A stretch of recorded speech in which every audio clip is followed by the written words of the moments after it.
제자들과 함께 일하시는 예수님. 주님 승천 대축일에는 마르코복음서 16장 15절부터 20절을 읽고 묵상하고 나누고자 합니다. 오늘 복음서에서 마르코는 예수님께서 승천하신 후 제자들은 곳곳에 복음을 선포하였다. 그리고 예수님께서는 복음을 선포하는 제자들과 함께 일하셨고 회중들이 뒤따르게 하셨다 합니다. 예수님께서는 복음을 선포하시는 일을 제자들과 함께 하셨는데 마르코 복음서 마지막 장절에서 친히 그들을 통하여 동쪽에서 서쪽에 이르기까지 불멸의 말씀이 두루 퍼져나가게 하셨다. 아멘이라고 합니다. 예수님께서 승천하시어 하느님 오른편에 앉아 계셨지만 제자들이 복음을 선포하는 일에는 땅으로 다시 내려오시어 함께 일하신 것입니다. 예수님께서 승천하신 장면은 루카 복음서와 사도행전에도 나옵니다. 루카 복음서에서는 예수님께서는 그들을 떠나 하늘로 올라가셨다. 그들은 줄곧 성전에서 하나님을 찬미하며 지냈다. 24장 53절. 사도행전에서는 제자들은 예수님께서 승천하신 것을 보고 계속 그 자리에 서서 하늘만 쳐다보고 서 있다가 갑자기 나타난 흰옷 입은 두 사람에게 책망을 듣는 장면이 나옵니다. 1장 11절. 오늘 복음서에서 예수님께서 승천하셨지만 제자들이 복음을 선포하는 자리에 예수님께서 함께 하시는 기록은 중요한 뜻이 담겨져 있습니다. 어떤 분들은 예수님께서 승천하시어 우리 곁을 떠나신 것으로 생각하시지만 예수님께서는 늘 복음이 선포되는 자리에 우리와 함께 하시고 친히 해 뜨는 곳에서 해 지는 곳에 우리가 복음을 선포하도록 보내고 계십니다. 예수님께서 승천하신 것은 예수님께서 우리 곁을 떠나 멀리 가신 것이 아니라 성부 오른편에 앉아 계시다가 심판하러 재림 때나 오시는 분이 아니심을 아셨으면 합니다. 아울러 예수님께서 승천하시는 것을 본 제자들은 계속 하늘만 쳐다보고 있다고 핀잔받았던 사도행전을 기억하시기 바랍니다.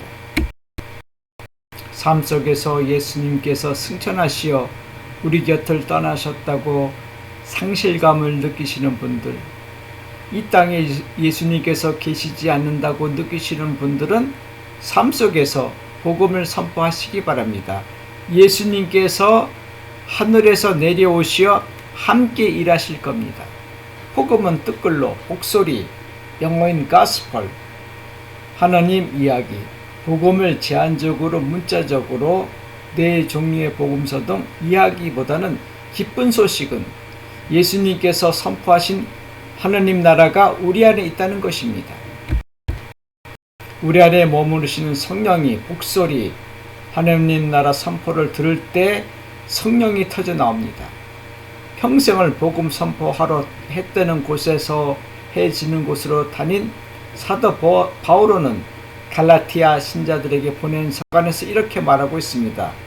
성령의 열매는 사랑, 기쁨, 평화, 인내, 호의, 선의, 성실, 오류, 절제입니다. 이러한 것들은 막는 법이 없습니다. 5장 20절. 내 안에 성령의 씨가 복음으로 터져 나옴을 주체할 수가 없다는 표현입니다. 삶 속에서 내 안에 성령 씨가 터져 나와 열매되어 주체할 수 없음을 못 느끼시는 분들은 아마도 하늘만 쳐다보고 계시거나 사도행전 1장 11절 줄곧 성전에서 하나님을 찬미하며 지내시는 모양입니다. 루카복음 24장 53절. 초대교회 때는 오늘날처럼 일주일에 한 번, 한두 시간 예배당이나 성당에 머문 것이 아니라 줄곧 성전에 모여 친교를 이루며 빵을 떼어 나누고 기도하는 일에 전념하였다 하니 사도행전 2장 42절. 복음은 언제 어디에 가서 선포했을까 하는 생각이 듭니다. 교회사 학자들은 과거 복음 선포가 잘못된 생각으로 그리스도 국가들이 비그리스도 국가들에게 대한 침략의 명분과 도구로 사용되었음을 지적하고 있습니다. 어떤 분들은 복음을 접하지 못한 모든 국가와 문화 전체를 비복음적이라 오해하는데, 이것은 예수님의 제자들이 복음 선포를 게을리한 것 때문이라는 반증입니다. 또는 복음 선포를 잘못 이해한 무지입니다.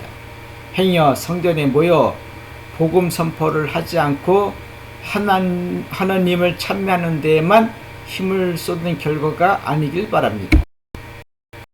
오랫동안 신앙생활 하신 분들이 삶 속에서 성령의 열매들이 터져 나오는 체험을 하지 못하셨다면, 내 안에 성령의 씨가 심어져 있는지, 아니면 나는 성령이 머무르시는 거룩한 집인지 자문해 보십시오.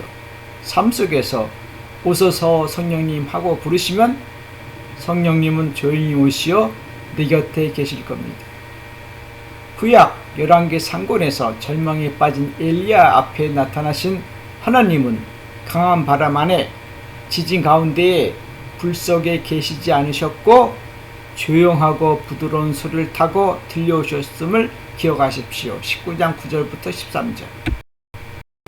오늘 복음서를 통하여 나누고 싶은 것은 예수님의 승천으로 이 땅에서 예수님께서 사라지신 것이 아니라 복음을 전파하는 우리들 안에 함께 계신다는 것입니다. 복음은 내 안에 심어진 성령의 씨가 터져 나오듯 조용하고 부드러운 소리로 내 삶 속에서 들려와야 합니다. 삶 속에서 사랑이 없는데, 기쁨이 없는데, 평화가 없는데, 인내가 없는데, 호의나 선의가 없는데, 성실하지 않은데, 온유가 없는데, 철제가 없는데 무슨 복음을 선포한단 말입니까? 그렇게 선포한다면 요란한 징이나 소란한 꽹과리에 지나지 않습니다. 고린도전서 13장 1절. 하나님의 말씀은 결코 문자로 전해지는 것이 아닙니다.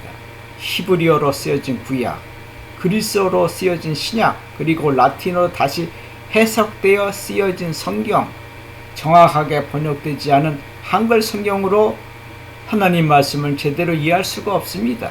차라리 하늘과 땅 안에 가득한 성령, 천지 창조 때 어둠이 신념을 덮고 있을 때 무리를 감도는 하나님의 영을 바라보고 듣고 느끼십시오. 창세기 1장 2절.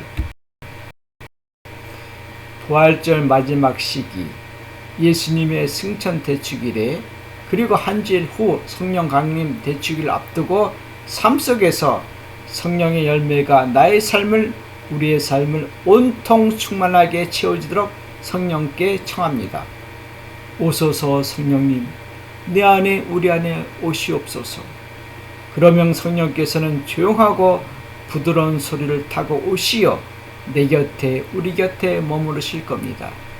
그리고 하늘만 쳐다보지 마시고 성전에 머물러 하나님을 찬미하지 마시고 해 뜨는 곳에서 해 지는 곳까지 복음을 선포하시길 바랍니다. 그러면 예수님께서도 함께 계실 겁니다. 고맙습니다.